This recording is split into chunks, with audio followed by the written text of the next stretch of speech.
Bienvenue, mesdames et messieurs, and welcome back to this Game 5 between Paris Saint-Germain and Fnatic Academy. We'll soon find out if Paris Saint-Germain, our French team, have qualified for the promotion tournament for the EU LCS. Comme ça va, Andy Vedieste? Ça va bien, merci. Your French is outstanding. This is the final standoff between Paris Saint-Germain and Fnatic Academy. The teams have one game to get their spot in the promotion tournament. Thus far, a turbulent affair. Teams trading win for win. We saw PSG taking the first win in a long game. Fnatic equalized it in an equally long game in the second game. And then PSG lost out to Fnatic in that third game. Looked like they were on the ropes for, well, they were winning for a lot of it, and then on the ropes after the game as Fnatic were able to just get one team fight and win it out. And then the Syndra happened. And PSG happened. It did. That Syndra got a tiny bit fed. Blanc had, I would argue, one of his best games of the regular season.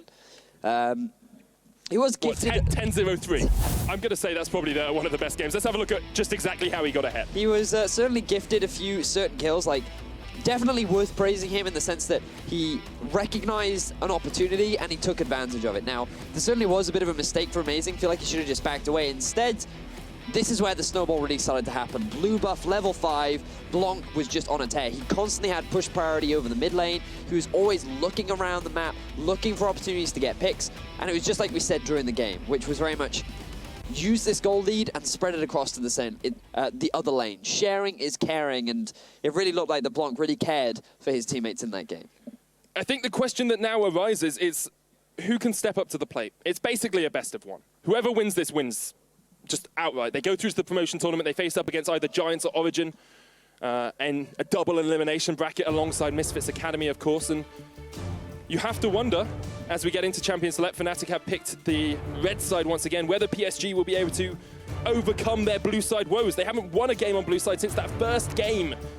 Since then, losing consistently. So, Medic, we said at the start of the day, the 5-course meal. This game will deliver just desserts, I feel. This is the game that we've long been waiting for. This is that chocolate pudding and custard that I think everyone's been excited for. Yeah, I like chocolate pudding and custard is delicious and all, but I'm much more a fan of a good chocolate protein shake. Oh, Get man. on that fitness hype. You ruined my dessert analogy, didn't you? It's delicious, man. It's my treat at the end of a hard day's work. Well, you're going to be treated instead with a Game 5. And I would much rather this over your silly protein shake, as we see so far. Pretty much standard stuff coming out from either side. The Karma will be taken away once again from Paris Saint-Germain. I wonder why they are banning this away, because every time they've been on blue side, they banned it away, but they had such a great game against it. Arguably, it was skewed by the Syndra, of course, so they're still showing a lot of respect towards it. Ludo ban as well from PSG here. Now, this does leave Echo open, which is something PSG have been banning. Alongside that, Fnatic Academy have a choice to make. Do you get rid of the Tarm Kench? Do you get rid of the any of the other picks that have done so well? I had another one in my head, the Graves. Do you get rid of the Graves? Do you get rid of the Rek'Sai? What's your choice? Bear in mind that PSG have actually been the team to ban away Syndra Game 1, Game 2, Game 3. They got it for themselves in Game 4. Fnatic Academy are actually banning away the Azir. Now that's interesting. A lot of respect going towards Blanc. I think it's justified after his Game 4 performance. Right now, what we wanted to see was an early prioritization of the Ezreal. That's not going to be the case. They're going to get the Zyra instead. Bit of a gamble, I feel, but Paris Saint-Germain are saying, look, we still have other AD carries in our toolkit. Maybe they go back to the Tristana, which did actually work out pretty well for them in Game 3. In all honesty, I think as long as you get the AD carry on this rotation, it's not really much of a risk, because you can get Jhin, you can get anything else you want, and then instead, they decide that they want Kairei's Kha'Zix, and they want White Knight taking that Nautilus once again. Thing is, now I just feel that we're expecting a carry to come out from Kikis. We're going to see a very similar play pattern to Game 2, where he brought out the Akali. He was put off onto a slide lane, which Paris Saint-Germain had no answer for. I just think Fiora. I think the value on Nautilus, like, sure, it worked out very nicely for them in Game 2. Remember that Shen is still available as well, and here it is. She's back.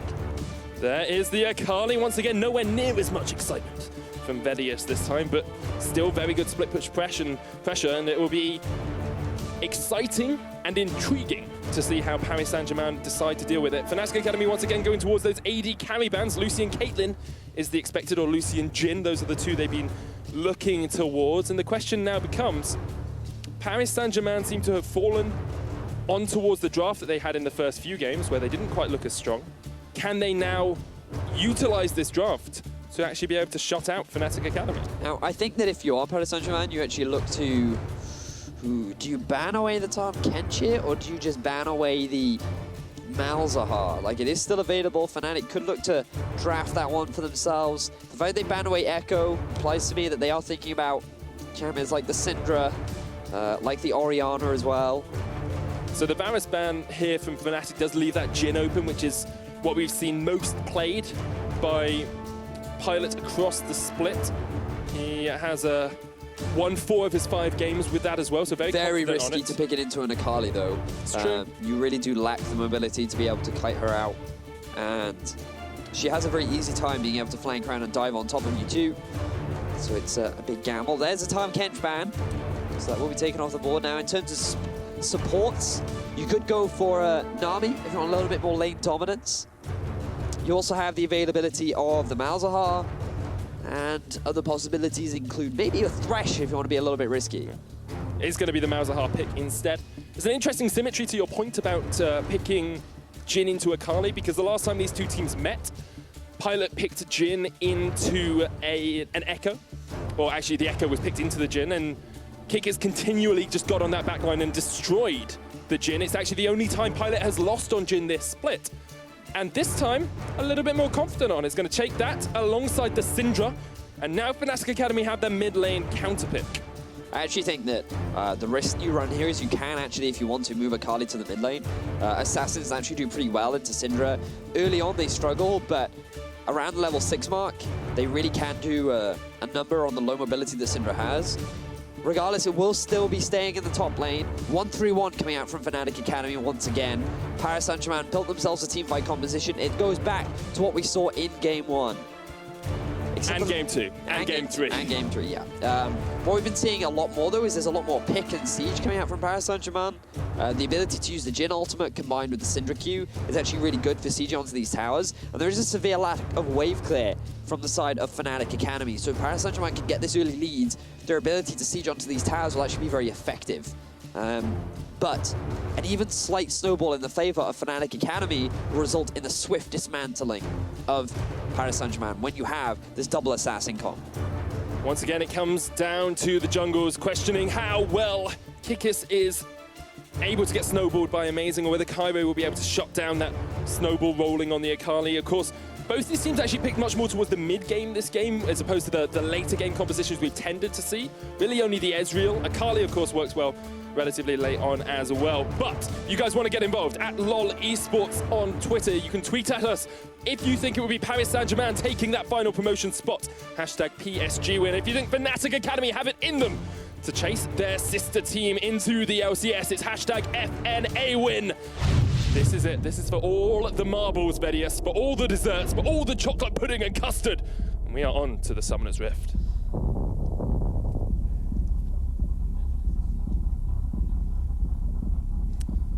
We're about to get on the Summoner's Rift. I was enjoying the defense music. I enjoyed it as well. And this is an intense game.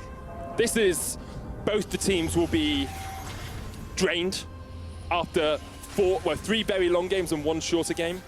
Emotionally, mentally, this is the point at which the experience really starts to show its true colors. All of these teams are very experienced. Blank Pilot experienced in LCK. White Knight played in Season 3 LCS. All of Fnatic Academy, apart from Niski, have played on this very stage, on the very LCS stage that we stand on today, Vedius. Spartle's been there. 30 seconds. There is no member of these teams that has not played at the highest level. Niski's the only one perhaps you could look at and say he hasn't quite been at LCS level before, but everyone will know that this is it. And now they're looking. They're looking now to make it their way back in. They're so close, 1 game away from being able to make it into the promotion tournament. That's the first step. Giants, Origin, and Misfits Academy have already been locked in. There is 1 spot that remains. And one of these 2 teams has to take it. We've had such a great series, so back and forth. Both teams demonstrating high highs, low lows. High lows and low highs. That too. And it's all culminated down into this now. The LeBlanc is the main matchup that I'm looking at. LeBlanc into Syndra. talk a little bit about it as we see Blanc plastering. Blanc? Yes, Blanc. Yeah, Blanc into LeBlanc. I doubt Blanc will get as easy a start as he did last time.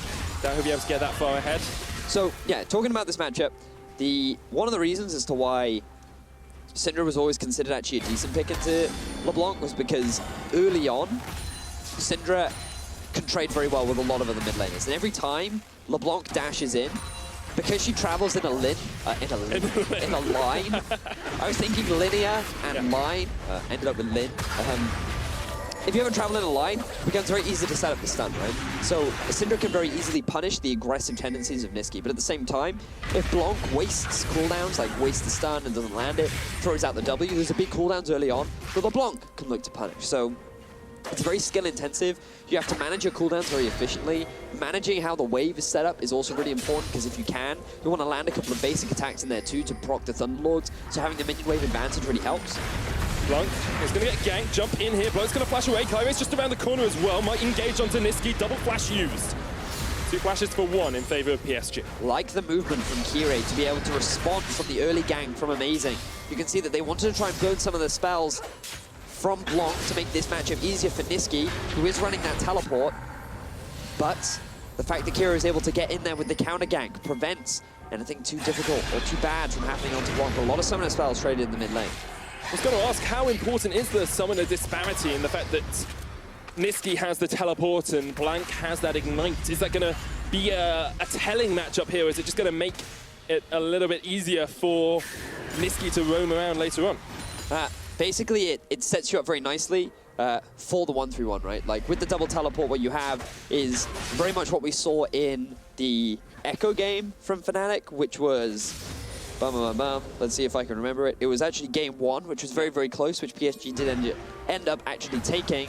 You lose a little bit of lane dominance as a result of it, but what you gain is the ability to move off into a side lane, which PSG will have no answers for in the later parts of the game. Like, in the past, they've had Tristana, they've had Ezreal, who have a lot of disengage, have a lot of mobility in their kit to avoid any of these possible collapses, but this time round, PSG do not have anyone. So it is integral that they do not give any significant leads over to either Kikis or Nisqy. Teleport in by Nisqy, just to get back to the lane. This is one of the strengths, of course, of having that TP. You can get yourself back there a little bit quicker. We actually saw Pilot and Mr. Rales, Pilot and Sprout getting pushed in by Mr. Rales and Clyde early on. Clyde decided to go for Call of the Void, the Malzahar Q, to start us off, which meant he was getting a lot of poke down behind those minion waves, and the silence, of course, helps. But now, it seems to have switched in favor of the Jhin and the Zyra. Kickers, that's just a little bit rude, isn't it? Mark of the Assassin down just to stop White Knight being able to back. Does mean that White Knight might lose a little bit of XP to the tower. There's always something you want to avoid. But he will be able to CV back to lane. Yeah. He doesn't need to hold on to it that early on into the game. We talked about this matchup in particular earlier on in the day, but just as a recap, what you do have is a lot of pushing power from Kikis. Usually he wins out on a lot of the extended trades. Akali really benefits a lot from drawn-out trades because of the amount of sustain that she gets on her passive, and the fact that she relies pretty heavily on cooldowns and repeated uses of the low cooldowns that she has on her abilities often means that if the Nautilus tries to drag out these fights, you usually just end up losing. So that's why Kikis will normally have the push advantage. And what's really obnoxious is how long that Mark of the Storm actually lasts. Not Mark of the Storm. Assassin, Mark. The Assassin's well. How long it actually lasts, which means you think you can wait it out. You can't. Now, Kirei, he has just used his jump. That he has. Amazing's going to get taken low. Cly is here, though. Flash away by Kirei. Cly flashed in as well.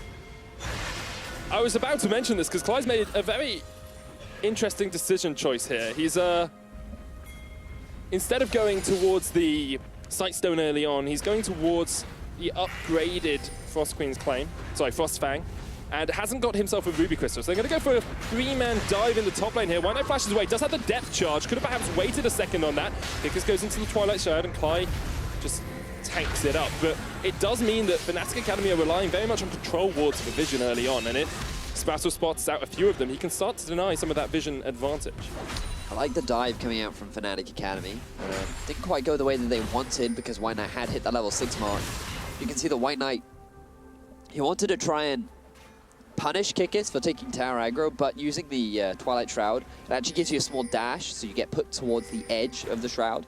He was able to get out of tower range, didn't end up losing his life, which is always a good thing for Fnatic in the early game. Things remain even, as you rightly said, Blanc not quite having the same sort of game that he did in game 4. I mean, it helps when the enemy team doesn't give you like 3 kills early on. Very, very true. But this bottom lane is the one I'm actually very interested in as well, because I do not think the Jhin pick was a great pick here. I think it's very risky. Especially Explain why. Because of how low in terms of mobility the Jhin is. He's super easy to punish in these team fights, right? And sure, he's going to be standing back and just keeping a distance using his ultimate, but it's such a gamble, because if Akali even remotely gets close to you, you will die so quickly. You do not have enough self-peeling tools. Zyra is not the strongest at self-peeling. Think of all the mobility that both Akali and LeBlanc have of being able to dive onto that backline, and the reason why Jhin is good is that typically he does bad into tanks, and there aren't really that many tanks other than Amazing on the side of Fnatic, so he'll do a lot of damage. If he's able to land a crit onto Kikis, it will melt him. It's a very valid point, but I still think there's a lot of risk associated with it. And we've seen in the past that when he did go up against Kikis' Echo, he struggled to have that much of an impact. It just got caught off at the back of a fight a lot of the time. Exactly that. And what we've seen throughout the series is actually Fnatic's great ability to get deep vision in, to be able to set up for these flank TPs. And I think as a team, they have a really good understanding of how to not only set up 1-2-1, but how to use it in forcing fights. It definitely worked out for them in game 2. However, since then, PSG have adapted, they've learnt. Amazing once again coming up towards the top lane for a gank. White Knight doesn't have flash. Kikis is going to jump in. Amazing dead. Dredgeline connects a long way away. And White Knight will be able to get himself back under the tower. Death charge onto Amazing. Actually might take him out. Not quite enough damage. That was close. Very close outplay. White Knight once again looking for that 2v1. Doesn't quite find it, but it will force Amazing back with no kill going over to Fnatic once again. The fact that he survived is actually allowing PSG to set up pressure down in the bottom half of the map. See, this is the power of Jhin, because he can push in this wave and then just open up the curtain call if he wants. Try and force Fnatic Academy to make a misplay. White Knight under turret will get the first stun off. Staggering blows onto Kikis. Next Dredgeline into the stagger. Flash away by Kikis. Amazing is low. Amazing will die to the tower here. Won't be able to survive. White Knight takes out 1 in a 2v1. And now, PSG with the cross-map play. Look at how low Ply is. Ply's just dead. Mr. Wireless jumps away. There's the flash as well. Blanc looking for the kill. Not available unleash power yet, but Kaime doesn't care. Another couple of kills for PSG, and this is the PSG we expected to see at the start of this series. Fnatic Academy come for the return gank in the top side of the map. They want to get Kikis steamrolling just because they weren't able to do so in game 2. Yes, you're able to get the kill, but the fact that not only White Knight gets a return kill and PSG get themselves 2 kills down the bottom lane and may very well get themselves a turret result in an overall net game going in the favor of PSG. With these 2 strong mid laners, I really want to, we'll talk about this after the fight, because this is the Void Rushing to dive onto White Knight. They know that White Knight doesn't have his flash available. They feel that with a big minion wave, they can go for the side, but it is so risky against an Orla who has that stun onto a target every time he hits a new individual. And sure, you end up getting the kill, but while all this is happening, PSG make exactly the same play down in the bottom half of the map. They have 4 members. LeBlanc gets pushed underneath the turret, so Blanc already makes that rotation down way earlier on. Very few summoner spells end up getting burned, so a very easy pickup for PSG, netting themselves that early advantage. And after that, they were able to take away the blue buff as well, which is the point I was about to make. How important is that in this matchup? If Blanc gets a blue buff and Niski doesn't, does it entirely change that mid lane power battle? Not a massive amount. It just hurts your push a little bit. Now ulti onto Niski. He has got the Negatron cloak though, so he's pretty tanky. Blanc only with a bit of penetration with those Sorcerer's Boots, so not too much hassle, just harassing down.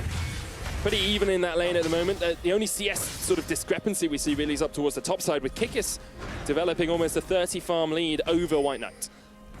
What we would expect from this matchup, we can actually see a 4-man roam down in the bottom side.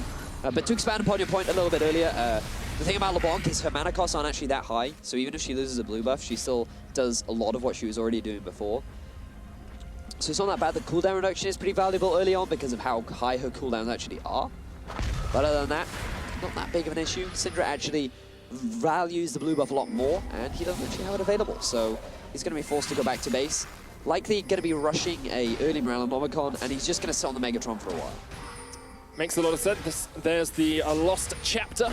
We'll be looking up towards getting that Phoenix Codex as well to finish out the Morello Nomicon alongside another Amplifying Tone. Just gets the Lost Chapter for now with that Negatron, so a little bit of extra mana regeneration for him, making it slightly easier just to farm up in that lane.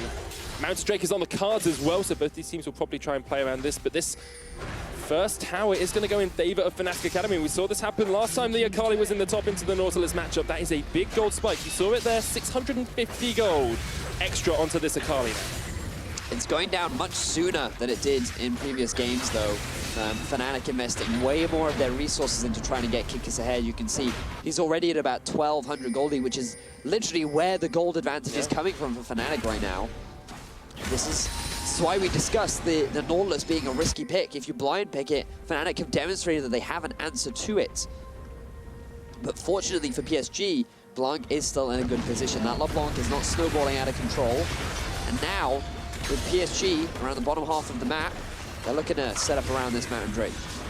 Blue buff steal though for Niski, keeping it away from the Syndra. He said it was more important on Blanc than Niski this game, so he'll be very happy to see his enemy mid laner scuppered in that way. There was a long period of time there where I thought PSG were going to go for that Mountain Drake. They delayed it, and now they'll realize they probably had the opportunity, as Amazing must have been across towards that blue. We're going to see a swap of the lanes as well. White Knight's coming down towards bot side, going to continue to allow Kikis to push in. Kikis highest level in the game at the moment at level 10, matching those mid laners. He's in a very strong position, and perhaps we might see it engage here in the bot side, because there is Dredge Line, there's Depth Charge, there's Curse and Call up as well, so there's always a possibility that White Knight manages to sneak in and surprise Mr. Rales and Clark. Surprised that PSG haven't put There we go, Mr. Rales caught up, Mr. Rales taken down. Easy enough kill for PSG. Yeah. As I was saying, surprised that PSG haven't invested more into the bottom lane, given that with all of the investment from Fnatic up topside, I feel like they should have looked to try and trade that tower early on. They will be able to get it now, but Kikis is just doing work in the top half of the map. He knows that White Knight's not going to be there for a while. He can see that Niski was been able to push up mid lane, which means that Blanc has to go the long way around when trying to rotate. Kikis very likely to be able to get this tower. Kikis is just so far ahead at the moment, and getting this second tower really opens him up on the map as well. It makes it very difficult for PSG to keep track of him. They're going to go for the fight down towards that bottom side. Turret dies, second tower's going to go down. Kikis going to jump away and then flash the wall. Will escape, even with the unleashed power used on him. But tower for tower, and a gold lead still for Fnatic Academy, all sitting on Kikis with that 30 farm lead. Fnatic can still be happy with that trade though, sure. Kikis, he has to burn his flash, but a tier 2 tower gone down. Control around the dragon in their favor. Blanc with no ultimate means that Fnatic, they're in firm control of this game. They're not going to relieve the pressure, even though the kill score is heavily favoring PSG right now. PSG have only really fallen properly behind in one game this series, and they really struggled to get back into it when they did. It was the game 2, I want to say. It was the Akali game. It was the Akali game, indeed. That was game 2, and it seems to be just a mirror match of that last game. And here it's really up to PSG to take this game by the scruff of the neck now and work out exactly how they're going to deal with this Akali, because as soon as Kikis starts grouping up with its team, it forms a mighty threat for PSG to deal with. I think for Fnatic, they just need to keep playing around the map. They know that right now they have the strongest side lanes. In a 1v1 scenario, they should be able to win out. Even with the early magic resistance from White Knight, it's not going to be enough to deal with Kikis. Fascinating that they've actually just sent Kikis down to take down this Mountain Drake. Might look down towards that bottom lane as well for the tower afterwards. It looks like White Knight has gone down there, so it could just be in a complete lane swap here, with Kikis getting the Mountain Drake, yes, help with a little bit of help from Amazing, but now goes down towards the bottom lane and tries to deal with White Knight. Yeah, I mean, PSG have realized that there's no point keeping their dual lane down bottom, so they've actually moved Pilot up to the mid lane, and then they've moved Sproul up to the top side, or they've actually moved him back mid. Initially, they moved him up top side with Kirei to be able to start sieging onto this tower. Niski is forced to play on reserve because of the numbers advantage that PSG have. But now you're actually looking at a possible dive from Fnatic into this mid lane tower. Look at the positioning of Amazing. Niski's going to jump back in onto Blanc. Unleashed power comes down. Niski's completed his Abyssal Scepter first, though, so has that extra magic resist. Void Wash by Amazing decides he doesn't want to go for the dive.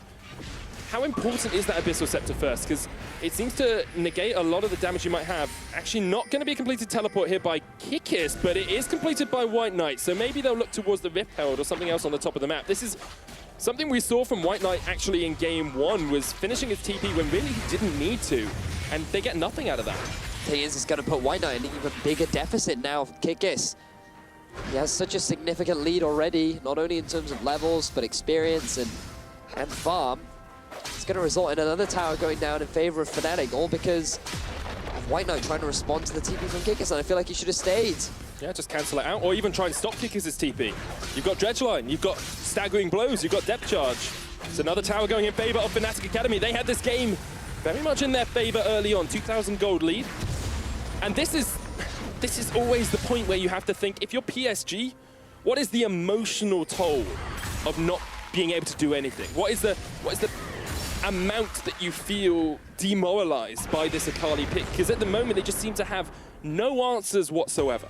I mean, the thing that frustrates me here is that PSG have seen this happen in game 2. They saw how convincingly they lost to the Akali, yet they effectively made exactly the same draft and fell for exactly the same trap. And now we're seeing a repeat performance of what Fnatic did. This isn't what I wanted from a game 5. You would want your teams to learn and adapt to the draft. I thought we saw that from both teams coming into game 3, coming into game 4. But instead, it's just a return back, and Fnatic are calculated, they're calm, they are cleanly gaining advantages all across the map. And it puts a lot of strain onto PSG. They're worried. Like, you can't help but fear. You have to feel like you want to try and do something, but where? Like, if you try and force a play in mid, Kickiss is going to take another tower. If you try and force a play up top, Kickiss is going to take another tower. If you try and force a play onto Kickiss, then he's going to try and get something elsewhere. Maybe you get a solo kill, though.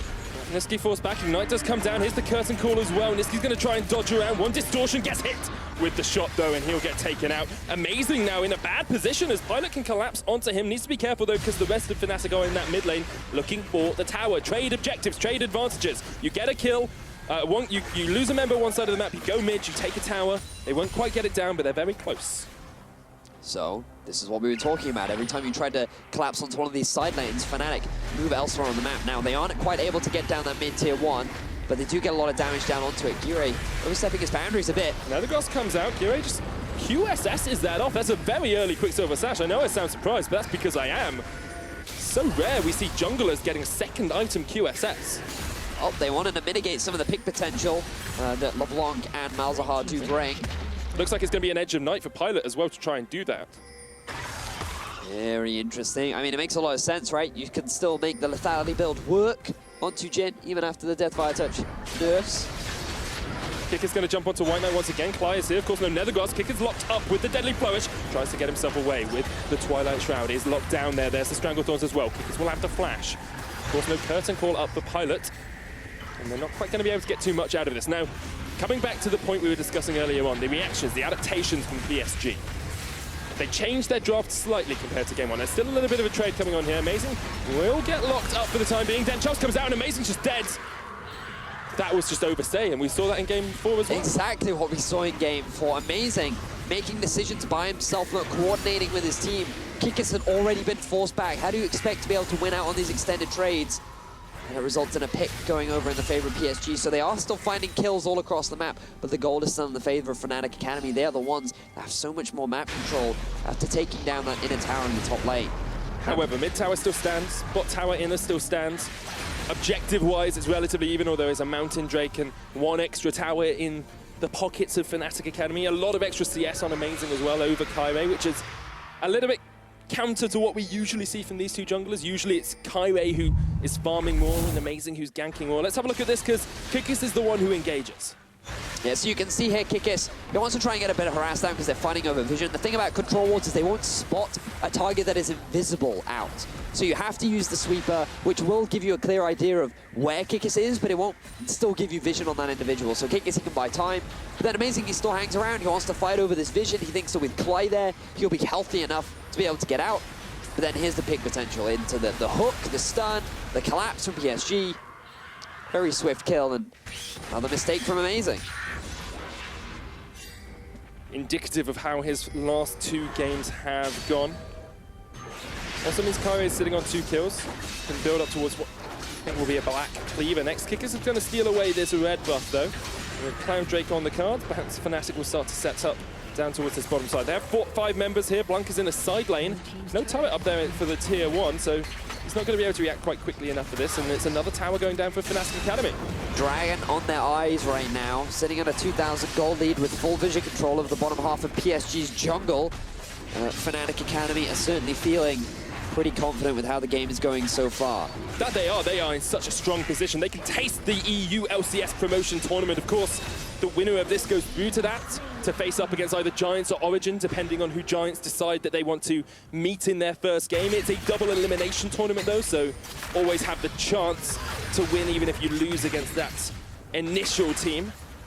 And both of these teams have been fighting for that for a long time. They've had tricky roads here, you know, PSG having to bring in White Knight halfway through the split, Fnatic Academy having Dan subbing, having Zergoth subbing, losing Boxer to the main roster, and now having settled on this lineup, looking a lot stronger as a team. But across this series, both teams have had misplays, both teams have had great plays. It has been as close as we expected it to be, Vedius. It has been that 5-course dinner. The starter, the soup course, the fish course, the meat course, and the dessert. And now we are getting to the bottom of the bowl. We are scraping up that peanut butter at the bottom. Here comes the curtain call. Does peanuts of damage onto Fnatic Academy as they retreat. Deadly flourish onto Rollers, though, as Kyrie's going to jump straight in. The heal used. White Knight here with a depth charge onto Amazing, looking for the jump. There is the true shot barrage. Kyrie still low. Amazing tanking up a lot of damage here. Here comes the TP. There. Cly, TP, Akali, can Kikis make the play? White Knight takes a nether grasp. Kikis is on the flank. He wants Kyrie. The mark of the assassin is not quite enough. Niski is low. He gets based off. Blank takes Cly. Niski almost caught with the deadly flourish, and now PSG re-engage. It's a double for Blank. He's looking for more. PSG win the fight. 2 kills to Nord, and now Kikis is caught out, but he's going to jump in. He takes 1. He loses his life. And it's a 1-for-3 trade in favor of PSG. They're not done yet. Pilot flashes in. The double, the man, the myth, the legend, the Jin. PSG gonna get Amazing locked up onto tower as well. Pilot's taking it up. Amazing just about survives. PSG will take the mid lane tower. They are 10 kills to 2 up, and somehow still behind in goal. PSG nearly get an ace onto Fnatic 24 minutes into the game, and they are still behind in gold. PSG with a fantastic fight somehow are able to turn what should have ended in disaster for them. Fnatic Academy, they couldn't have asked for more. Look at how many resources were invested with little game for PSG. The Zyra ultimate gets 0 knockup. The Jin ultimate gets very little damage down onto Fnatic Academy. And yes, you do get the lockdown onto Rales, but you can't follow it up. He's able to get away from the fight, and then you have the flank coming in from Kikis. This is where you think, oh no, PSG, you've overstayed, you've got nothing left. How can you possibly even think about winning this fight? But look, it's all about Blanc. His stun onto Kikis. The peel that he is constantly providing, the ult and crit onto Niski. The fact that they relied on having White Knight and Kirei soak up as much of the damage as possible to allow Blanc and Pilot to get the damage down is what resulted in them being able to win out that fight, get that mid tower, but could Fnatic respond with a Baron? They're rushing for the Baron, the Voidling's tanking it up. This is so low, the curtain call's going to come up, and PSG want this fight. Kyrie's off towards the side, but the Baron goes down. Now will PSG continue? Kikis is in the back, has no flash, of course. Oh no, he does. He jumps the wall with the Twilight Shroud. Amazing, locked up. They're going to lose 1, but they'll take the Baron. Fnatic will be very happy with this trade. Another great Baron call from Fnatic. We've seen it time and time again throughout this series. They know that PSG took a little bit too long to take that mid tower. While they were back in base with little vision control, Fnatic saw that as a prime opportunity to steal away the Baron. So even though, again, PSG, they're winning out on these fights, they have a significant kill lead, it is always Fnatic that seem to be coming out ahead overall. And look at Blanc, and look at Pilot, and you look at PSG and you say, you've got 3 kills on your Syndra, you've got 4 kills on your Jin. So this is just started by Fnatic because they get vision control around the river. And it was just a good understanding of PSG's response time. They know that there is no way the PSG are going to get there in time in order to stop this from going down. And yes, they get a kill down onto Amazing, but you need the jungler dead before the Baron starts, not after. If they were able to get a kill onto Kikis or Niski, maybe it would have been not that bad for PSG, but you still have the 2 split pushes now, moving off into a side lane, Baron empowered minions. PSG's answers are going to be very difficult. It's the story of the series for PSG and for Fnatic as well. Guy actually jumped on here by Rales, but if PSG seem to take an objective, and then lose out on Baron straight afterwards. Fnatic are so strong at deciding when to make that Baron call, at being able to sneak it away, and PSG just continually losing out on it. Here's the true shot barrage. It's going to land onto PSG, but they will be able to back away. Red buff taken. Morales almost pulled a Joko there as he was knocked back across the wall. Now, the Baron buff just delays this game. We talked about in picks and bans, you know, PSG couldn't give the snowball over to Fnatic. They couldn't let them get ahead. Well, they have 1,000 gold ahead now, almost 2,000, and they have a Baron buff. They got pushing lanes, and they can continue to pressure these towers. And look at Kikis in the mid lane. All Fnatic have to do is not get engaged upon, and eventually one of these towers is going to go down. PSG, they are being split hard right now. Look at the CS discrepancy between the Nautilus and the Akali. Almost a flame horizon for Kikis. Almost 100 CS lead for Kikis over White now. Now, he's engaged on once again, but with this Baron buff, there's basically nothing that PSG can do to continue to put the pressure onto Fnatic, and Fnatic have this game in their pocket at the moment. I'm not saying it will stay there. We've seen enough back and forth action this series to know that's not guaranteed, but at this present moment, it's all Fnatic, and it's theirs to lose.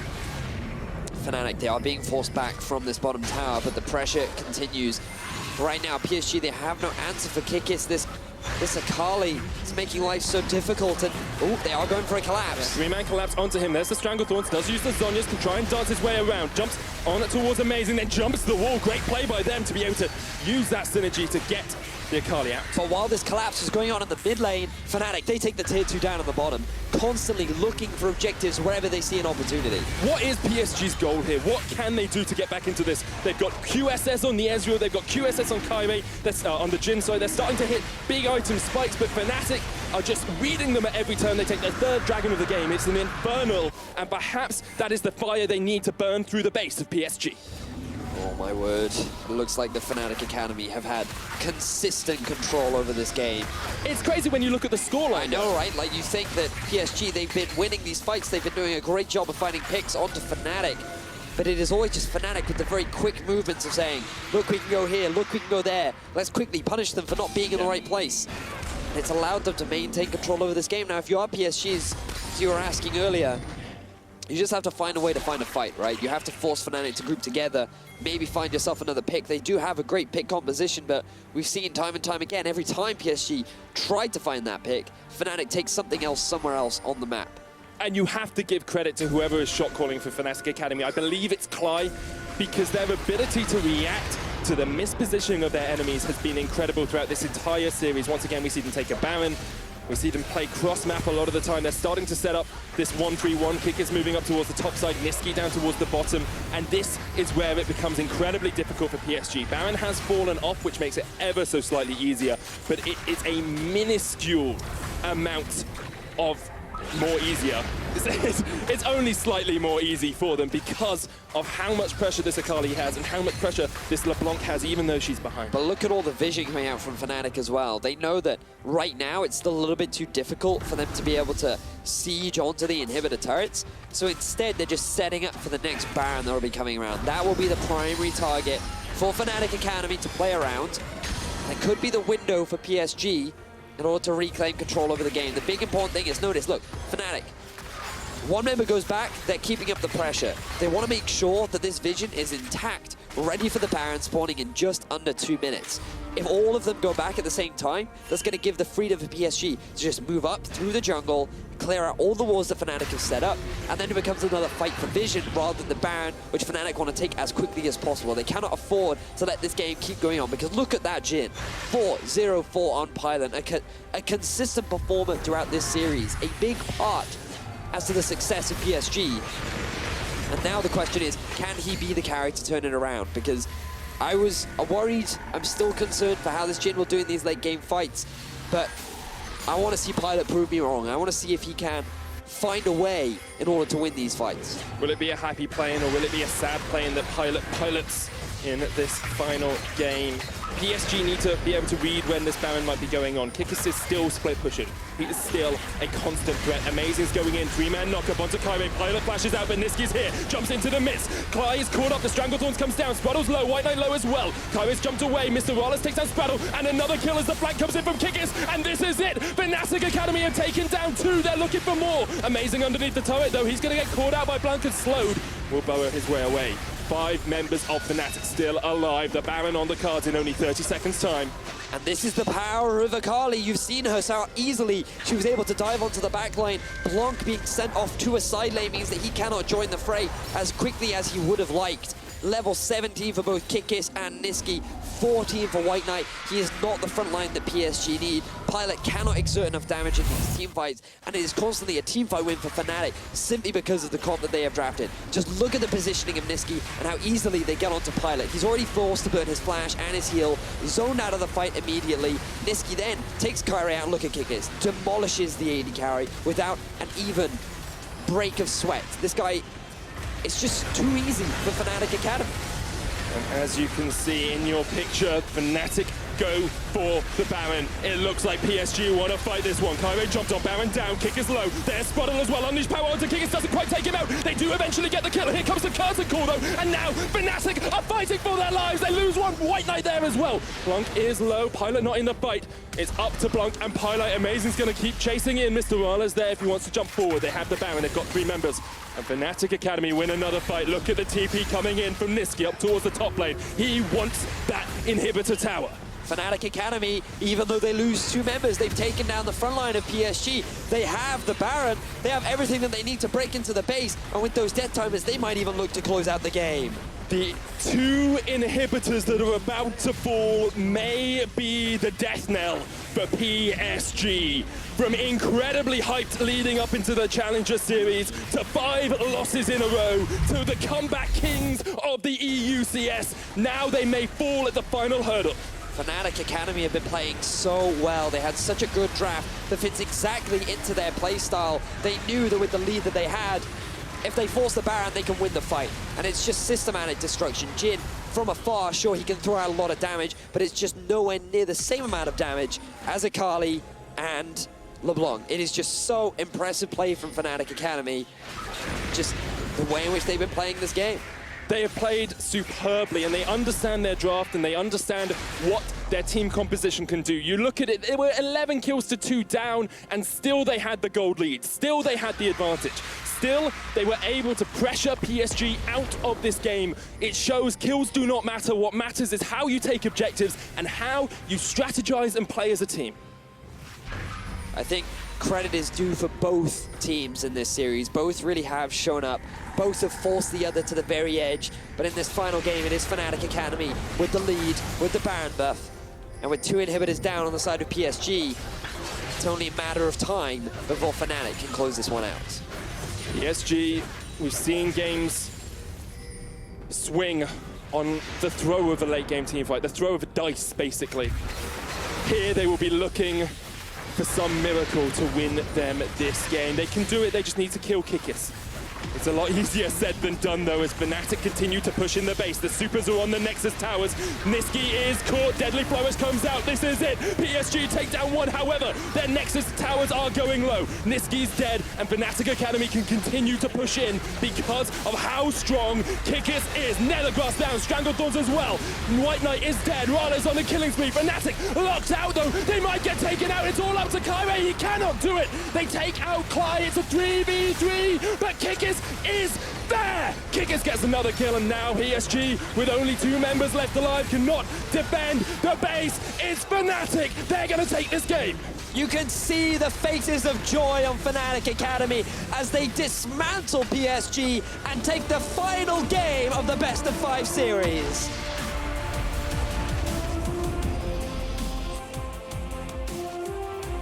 Sheer elation on the side of Fnatic Academy. They fought long, they fought hard. And it was just systematic destruction in Game 5. Just demoralized faces on the side of PSG. They were slated to get through to the promotion tournament. They were thought of as one of the top teams in the EUCS, but Giants can fall. And Fnatic Academy will be eyeing up Giants next. Promotion tournament is theirs in just 2 weeks' time. I think it's fair to say, though, that this is probably one of, if not the most competitive Challenger Series that we have seen in a long time. All these teams, top 4, the surprises with Misfits Academy, the best of 5 that went to all 5 games between Fnatic Academy and PSG. just the smallest of decisions, swinging it either way. When you look at this game, and you have 9 players out of 10 who played at the highest level in the region before. That is how competitive Challenger was. And Fnatic were able to rise above a lot of roster issues, a lot of tribulations and turbulent times in the middle of the Challenger Series split, get themselves that playoff spot, and then secure their spot in the EU LCS promotion tournament. What a series from them, and what a series from PSG as well. I think it's fair to say that both teams really did play their hearts out this game.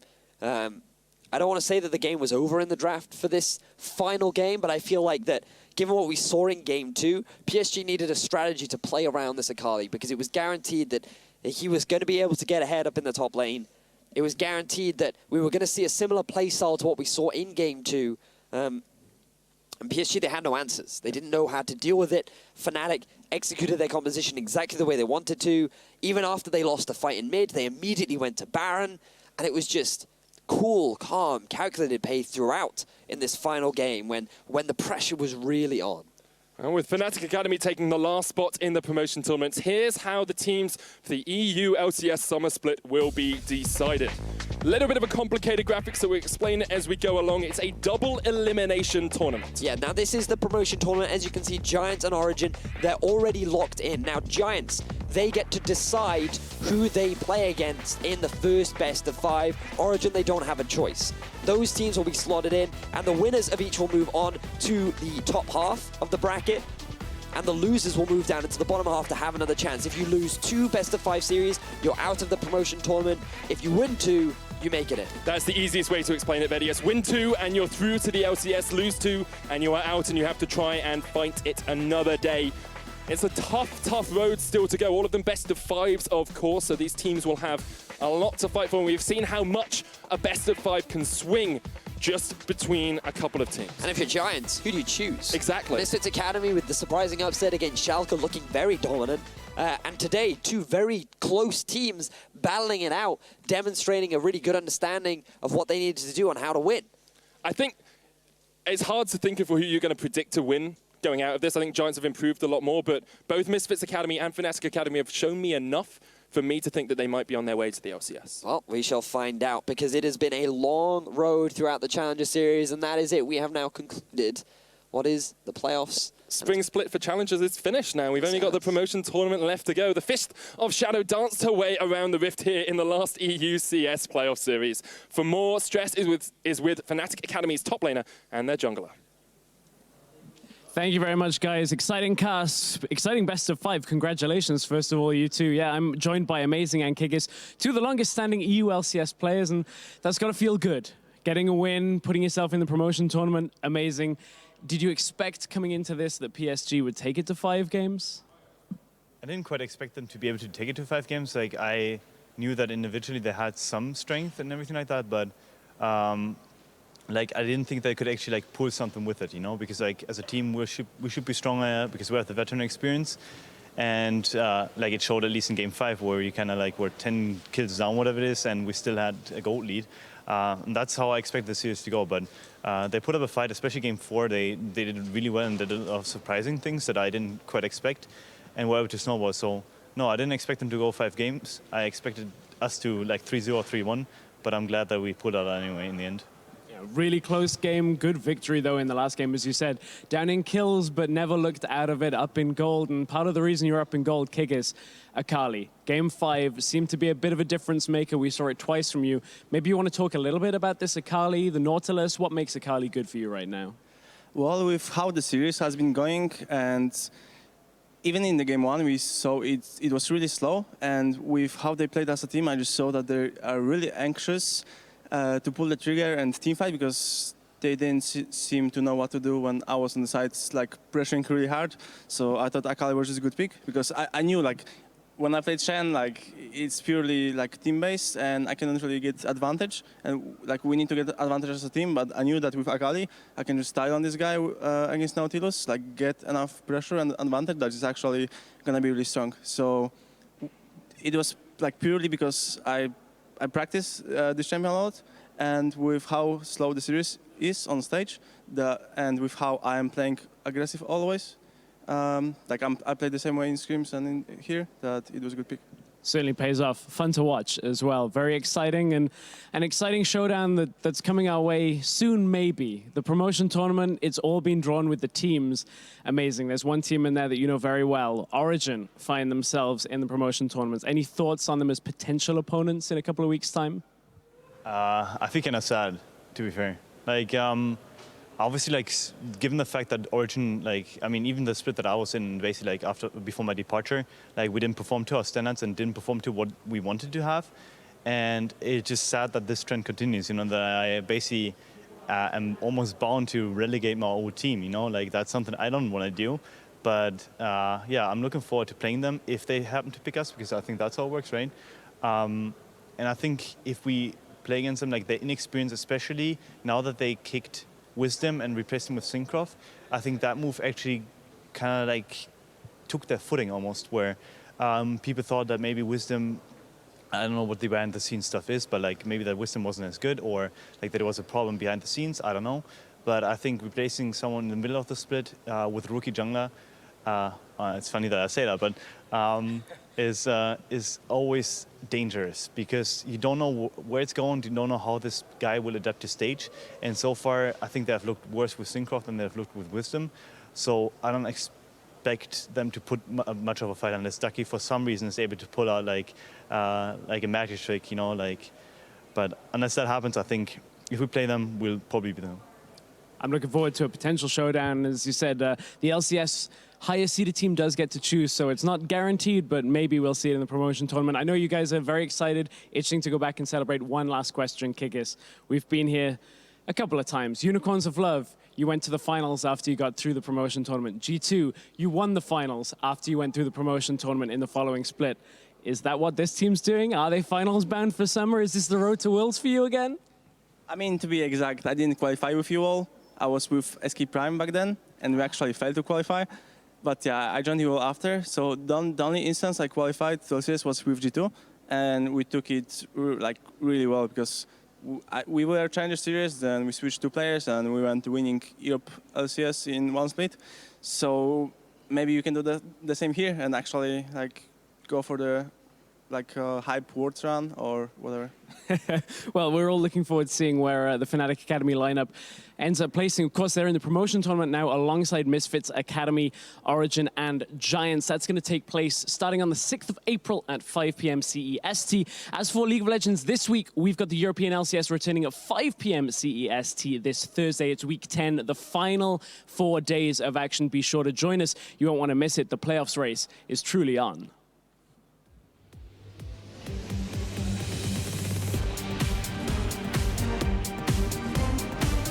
You want to play? Like, we can win without him. No balls. We can win I'm just here for the looks. TP coming in the backline, amazing flashes in onto Pilot, onto Kaiwei. Clyde there as well, but Mr. Rales is low, as is Clyde. The TP's coming in, Niski's going to look for a 1v3 play, because Clyde is dead, as is Mr. Rales. Forward. I'm in. Nice. Dash. They're going to fight the 4v5, but now that Blanca's here, Niski called out, and Niski shut down by PSG. Stand United as well, they're trying to save their mid laner, but will they save the game? Kikis is in the front line, he's going to go down into GA, one member already dead for Fnatic, and they're running for the hills as PSG manage to collapse and take down 2. PSG going for the Nexus, they're so close to game 1 of this series, and now take it down. PSG go 1-0 up.